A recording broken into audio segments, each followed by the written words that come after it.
careful when you enter Big Sky Country.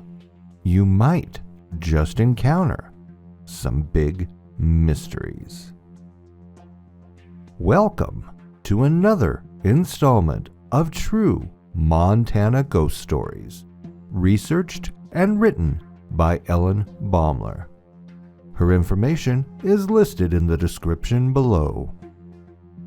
If you like these creepy Montana historical tales, please hit that subscribe button along with the notification bell so you make sure not to miss a video. Or if you are looking for truly scary encounters with ghosts, demons, cryptids, and more, check out some of my other videos in the links in the top right of the video. Now relax and enjoy some more true Montana ghost stories. The Fruit of the Hangman's Tree, researched and written by Ellen Baumler. It is a distinctive house, a brooding kind of house, perched high at the top of a rise on Hillsdale Street in south central Helena. This house has its secrets. Although the surrounding neighborhood is not Helena's oldest residential area, a few homes along the streets date to the 1870s and others to the 1880s and 1890s. Before there was any residential development, this part of town was well outside the earliest settlement areas and played a significant role in the early history of the gold camp at Last Chance Gulch. In this vicinity, between 1865 and 1870, at least 10 men were hanged. The first 5 years quickly passed into legend as the booming gold camp grew from settlement to town. By the 1880s, the territorial capital had moved from Virginia City to Helena. Montana's future was as bright as a newly minted silver dollar when the railroad brought waves of newcomers seeking their fortunes. And the railroad brought George Appleton, an imaginative and enthusiastic carpenter eager to make his mark. He was 24 when he began to put his creativity to work, building whimsical houses in Helena from pattern book plans. Within several years, he left his stamp on dozens of homes. But Appleton may have had more on his mind than building houses. Legend has it that while he built homes on speculation or for property owners, he also first mined the property, carefully sifting through the dirt excavated for foundations and cellars. Neighbors say he carried out this work by the light of the moon, taking any gold he could find. This gold, mind you, did not rightly belong to him. Appleton's hunger for other people's gold was well known among old-timers, and the legend persists, especially in the neighborhood along Hillsdale. After a decade, Appleton had left his mark on the community. Some 200 houses and other landmarks, the National Biscuit Company's factory, Broadwater's fabulous natatorium, and the windmill at Forest Vale Cemetery enriched the local streetscapes. Appleton moved on to greener pastures, first to Colorado, then to Washington, and finally he went back to the East Coast. Others took over his clandestine hobby. In the house Appleton built on Hillsdale, someone had been digging in the basement. Records show that the house dates to the mid-1880s when Appleton had 16 dwellings under construction in the neighborhood at roughly the same time. At the turn of the 20th century, well-known Helena photographer William Taylor and his wife Carrie bought the house. Throughout Taylor's long career, as he documented families and places with shutter, lens, and expert eye, the house sheltered his family. On Christmas Eve in 1931, as Taylor worked at his downtown studio, a paralyzing stroke ended his career. Friends moved him to his home on Hillsdale, where Carrie nursed him as best she could. He lingered for several days and died on December 27th at the age of 78. To help make ends meet, Carrie divided her home into a space for herself and an apartment from which she collected rents. Some years later, others bought the property, and over the decades, a succession of occupants left their imprints on the house.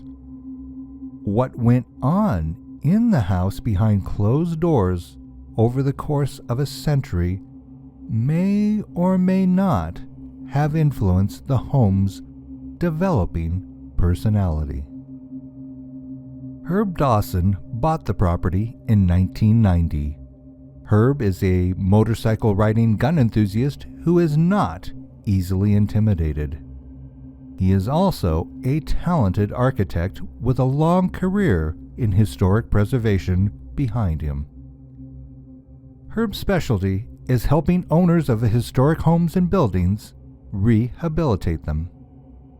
He bought the house on Hillsdale because he thought it would be the perfect place to put his skills to work. The house had seen neglect and needed his expertise. Herb, a level-headed preservationist with a good eye for architectural potential, had carefully considered the pros and cons of buying the old Taylor home. He knew the house was in bad shape, but the price was right, and he had the skills to do most of the work himself. Besides, he reasoned, the house needed him. Despite its dilapidated condition, it was a lovely home with handsome features and interesting architecture, Appleton's trademark.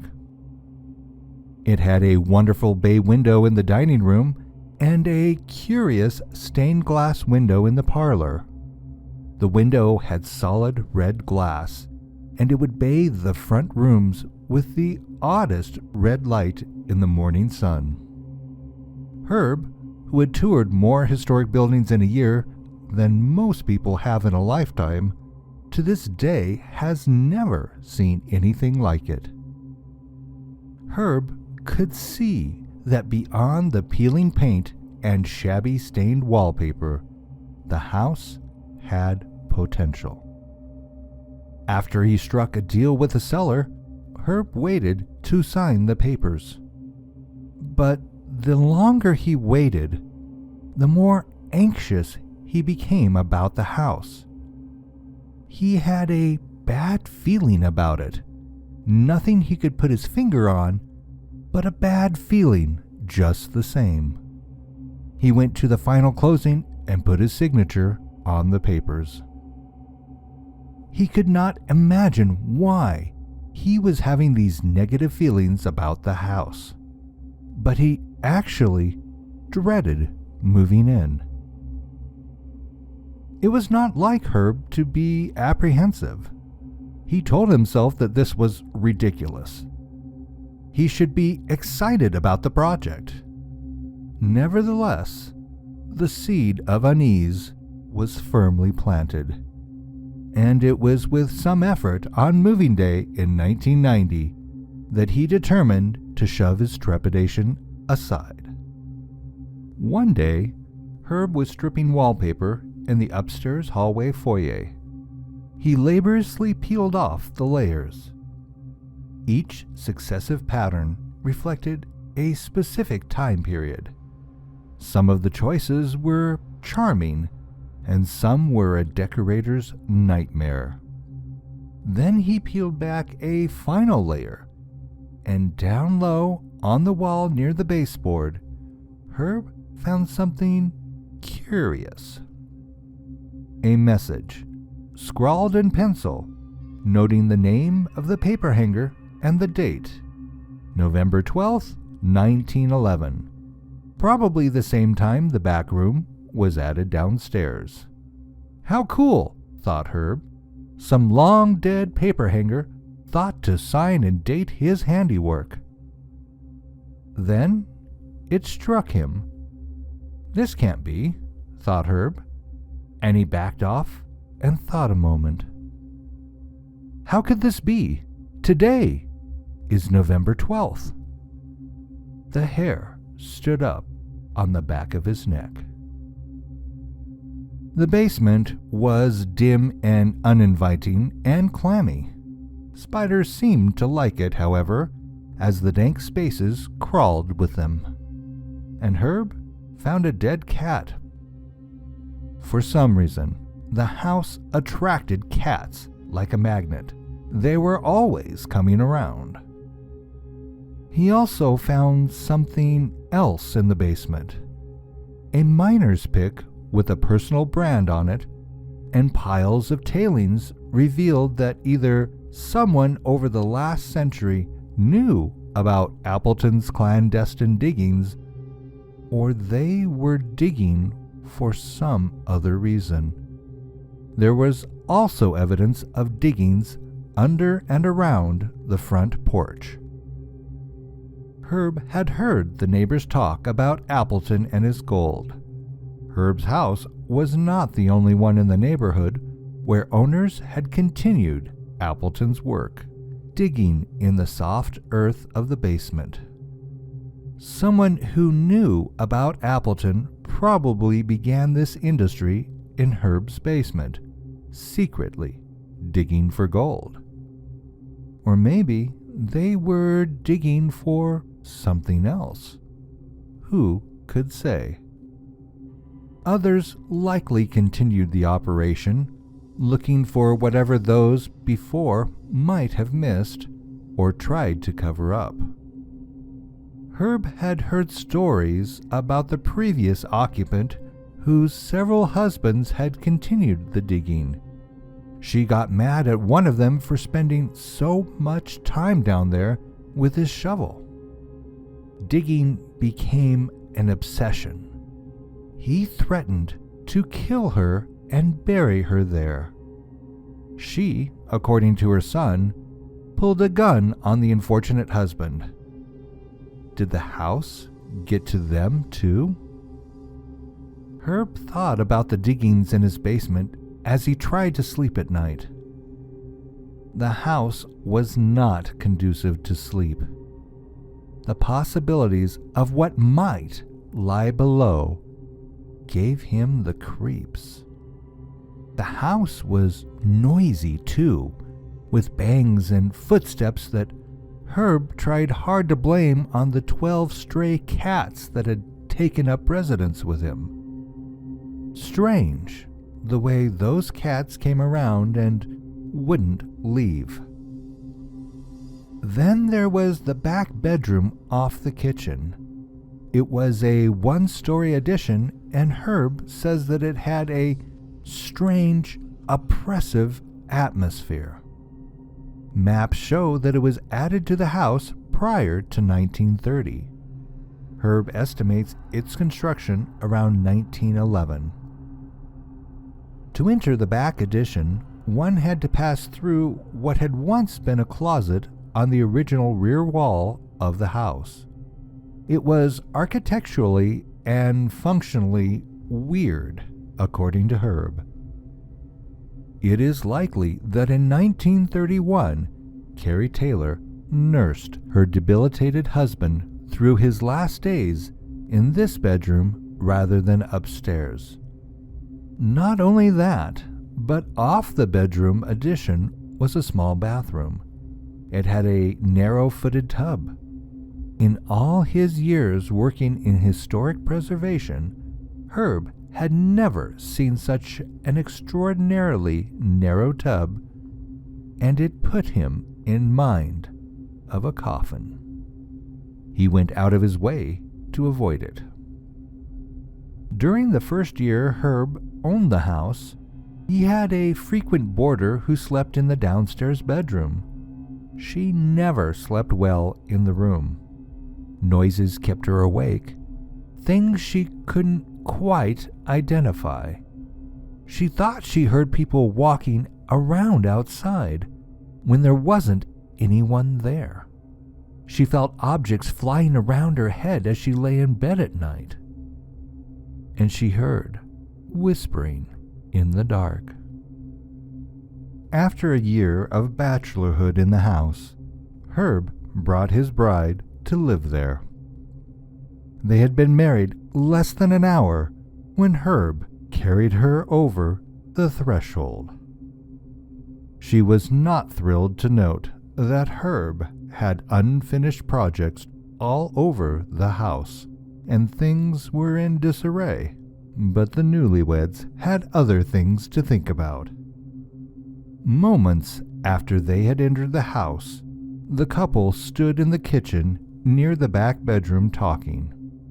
Without warning, a heavy section of the ceiling plaster suddenly crashed to the floor in a cloud of dust and debris, narrowly missing Herb's new wife. It was an inauspicious beginning. Herb wondered at the time if the house did not like her.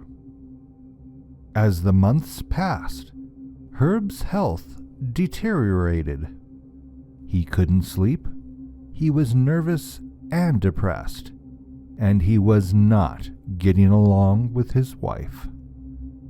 He thought she was unreasonable. They had heated arguments. It seemed that she said one thing and did another. She was sick much of the time with unspecified maladies and terrible headaches. She was a trained nurse, and her training told her that something wasn't right. So she had her blood tested to see if she had elevated levels of lead. Nothing was physically wrong. Away from the house, she was better. As Herb worked on the house, he made several interesting discoveries, including personal items belonging to William Taylor stuffed in the slot where the parlor's pocket doors opened to fit into the wall. Herb often stayed up late, stripping woodwork and sanding floors with his wife, closeted upstairs in their bedroom. One night, as he was working on the parlor wall near the steam radiator, he turned his back to do some small task. When he turned back to the radiator, he saw it glinting in the light. Another marble, like the ones he had been finding on the porch. No reason for it, no explanation, but there it was, like a disembodied eye staring at him. The marble Herb found that night by the radiator was the first of many to appear in the same place over the next few years. He found them upstairs as well, and eventually collected some 40 marbles. As the months went by, the arguments between Herb and his wife got worse. Herb's house projects grew in number, but none was even near completion. The entire house was torn apart, with half-finished projects everywhere.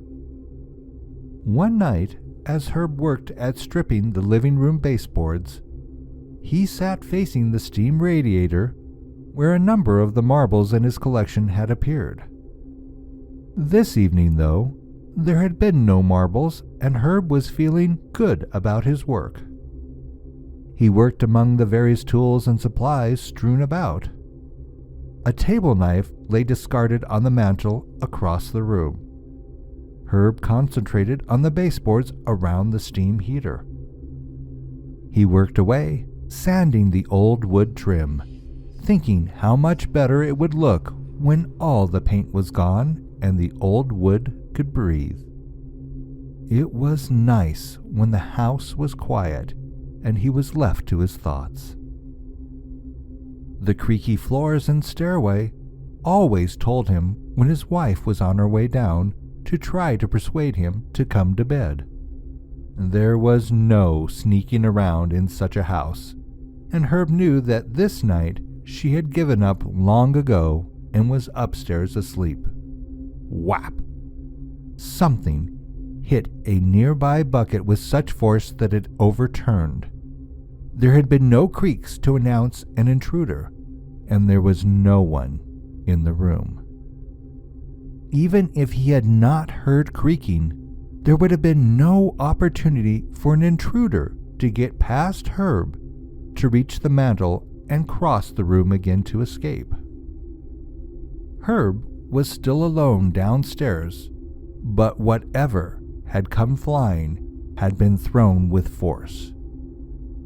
Maybe something somehow had fallen and knocked the bucket over? But when Herb looked, nothing was out of place except the table knife. It had been on the other side of the room just moments before. Now it lay on the floor next to the overturned bucket. In retrospect, Herb said that in his years in the house, the only thing that really spooked him was that knife being thrown across the room. After months of tension, Herb's marriage ended. Financial difficulties and legal troubles began, all while he lived in the house. Finally, Herb put the house on the market and sold it at the first opportunity. He had finished none of the projects he had started. When he locked the door behind him for the last time, Herb was relieved. New owners could have it. Herb began to recover his health. He slept at night and he wasn't anxious anymore. He could never discover what made the house so oppressive, but there was no question that the house was an unhappy place, and its attitude rubbed off on its occupants. The house taught Herb to follow his instincts. I am much more tuned into the vibes of a house now, he says, and if it doesn't feel right, I go the opposite direction. Some years after Herb left, while Ellen was researching China Mary for the Hoodoo Block, a clipping from the Helena Daily Independent, April 20th, 1900, long buried in a file at the Montana Historical Society, surfaced. The article suggests a possible reason for the discontent not only in Herb's house, but also in the neighborhood. It has nothing to do with former occupants of the house. Herb had been aware that before residential development of the neighborhood, miners had stripped the area of trees. A short distance to the west of Herb's house, a lone ponderosa pine once stood near where today is a four-way intersection. Herb knew that this tree had served a gruesome purpose, both legal and not, and that likely not all of the men hanged upon this dead pine tree deserved so harsh a punishment. Few modern Hellenans, however, know the details of any of these hangings unless they have combed the sources for tidbits of information. John Keene was the first human fruit the tree bore. He was hanged on June 7, 1865, for the murder of Harry Ed Slater, whom Keene claimed had threatened him. According to the witnesses, Keene saw Slater sitting in the front of a Bridge Street saloon, asleep in a drunken stupor. He put a pistol to Slater's head, fired, and Slater fell over dead. Keene was soon arrested. A miners' court swiftly organized, and the trial took place outside the cabin of newly appointed Sheriff George J. Wood. A crowd of approximately 400 men observed the proceedings conducted in the open-air courtroom. Stephen Reynolds served as the judge, and the jury, chosen from among the crowd, sat on piles of A.M. Holder's lumber, stacked nearby in preparation for a building soon to be erected. No one could be found to corroborate Keene's claims that Slater had sworn to kill him. How hard the men present looked for witnesses is open to question. 100 men guarded the makeshift jail through the night, and the jury returned a guilty verdict the following morning. A huge crowd, including a surprising number of women spectators, swarmed behind the wagon as it proceeded under heavy guard out to Dry Gulch, east of the settlement. Cornelius Hedges recalled many years later, "There was a big pine tree with a convenient limb extending out at one side. That tree seemed to have been specifically prepared by Providence for just such an occasion. The wagon came to rest beneath the limb." John X. Beadler, an experienced member of Virginia City's Vigilante Committee and a man with a sadistic streak, adjusted the rope around Keene's neck. Given a last request, Keene asked for a drink of whiskey. It was very odd that not a drop was found among the crowd, and so a messenger was dispatched. Once procured, Keene drank every last drop and called out, "Well, boys, let her rip." The driver whipped the team, the wagon gave a forward lurch, and a dozen men at the other end of the rope yanked, and Keene was left dangling. Friends took his body a few rods away and buried him on the hill. The tree died shortly after its first few uses, but it continued to bear gruesome fruit. The last hanging, the double execution of Arthur Compton and Joe Wilson, who were guilty of the attempted murder of a local rancher, occurred in 1870. Among the 10 men known to have met their fates on the hangman's tree, some were tried under miners' court or territorial law, and some were lynched.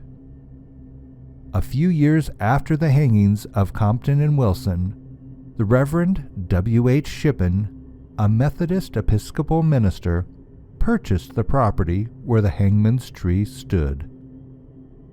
After heavy flooding exposed the tree's roots, he became concerned that the old dead tree, leaning over his barn, would fall over and kill his horse. So in 1875, the Reverend had it chopped down. To his amazement, people flocked to the site to cut a souvenir sliver from the famous old relic. A generation later, homeowners in the neighborhood had all but forgotten that the hangman's tree once stood only yards from their homes, near the northwest corner of Blake and Highland Streets. Then in April 1900, John Norley's pick uncovered the bones of an arm while digging a foundation for an addition at the back of the Highland Street home of Robert Sturrock. Digging deeper, Norley discovered the remains of a pine box and leg bones encased in trousers. Sturrock's backyard and that of Herb's house on Hillsdale are nearly adjacent. The coroner, Dr. Ben Brooke Jr., whose father had been present at the hanging of Keene, identified the body as Keene's and took possession of the skull. According to some reports, Keene had suffered a broken nose, and this detail helped identify the corpse. In a strange coincidence, the Brookses are Herb Dawson's distant ancestors. Some years later, in the spring of 1923, the Montana Historical Society, then housed in the basement of the Montana State Capitol, opened a new exhibit in its permanent gallery highlighting vigilante history. Included in this exhibit was the skull of John Keene, his name written in permanent ink across the frontal bone. Dr. Ben Brooke Jr. made the donation. Historical Society Secretary James U. Sanders, son of the famous vigilante prosecutor Wilbur F. Sanders, personally placed the skull in the exhibit case. The public expressed shock at this display. In a tragic and bizarre twist, a few weeks later, on April 17, 1923, Sanders was struck by a car on Helena Street and died of his injuries. These grim events, tied to the vigilantes' ghastly and violent legacy, hold us even today.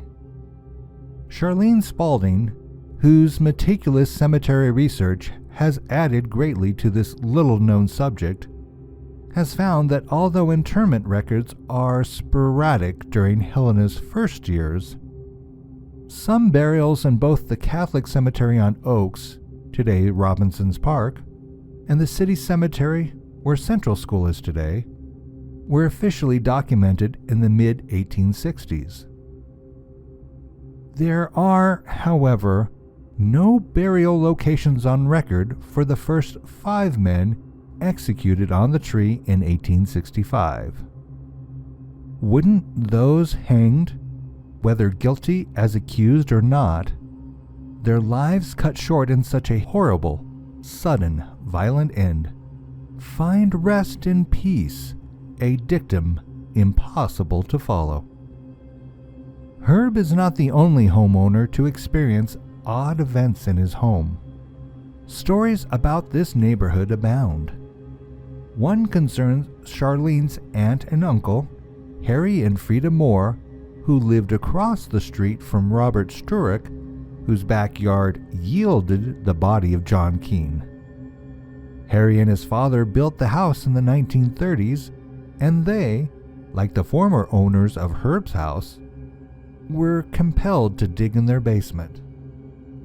When they dug the foundation, they never mentioned finding anything out of the ordinary, but they kept digging in the basement for years afterward.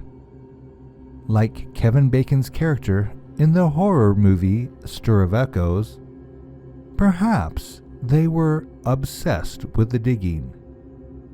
If they found any gold, it was not enough to make them rich. However, after the Moores were long dead, a relative discovered an antique bronze Chinese dragon vase, carved oriental sconces, an authentic shillelagh or cudgel buried in the soft dirt of the basement crawl space. To whom they belonged remains a mystery. Could they have been items buried with some early-day resident on the lonely hilltop? After more than 20 years at home in the neighborhood, in 1961, Frida died of cancer. 6 months later, Harry remarried, but he soon became ill, stricken with an undiagnosed malady that put him in and out of the hospital. This pattern continued throughout most of his second marriage. At home he was sick. In the hospital he was better. Then Harry died suddenly while he and his second wife Ida were on a trip to Alabama on January 14th, 1972. Ida had her husband cremated immediately and she returned to live in the house alone. According to Charlene, Harry's family felt that Ida's behavior was odd. First of all, the marriage was quite sudden, and Ida disposed of all of Frida's belongings, giving them to the Salvation Army. Frida's family resented this hasty disposal of her earthly possessions, and when Harry died, it was no surprise that they questioned the cause of his death. Ida disregarded the accusations, but soon reportedly told her family and friends that she was hearing noises in the house. She said she heard a rocking chair rocking back and forth, and other creaks, footsteps, and thumping noises in the attic. She thought it was Frida come back looking for her belongings, demanding retribution for her disposing of them. 6 months after Harry died, Ida was visiting family in Rapid City, South Dakota, while her kitchen was being painted. She was caught in a flash flood and drowned on June 9th, 1972. Many years later, in the late 1990s, Charlene interviewed the current homeowner and asked him about the noises in the attic. He expressed neither surprise at the question nor a denial that there were noises, but simply said, "I don't pay attention to them." Thanks again for joining me for these true Montana ghost stories, researched and written by Ellen Baumler. If you enjoyed this episode, please hit that subscribe button and notification bell to know when the latest story is delivered. Want to hear your true or fictional scary story narrated by me on this channel? See the description below for how to submit your story. Please consider submitting, especially if it's a true Montana tale. I'll see you in your nightmares. Good night.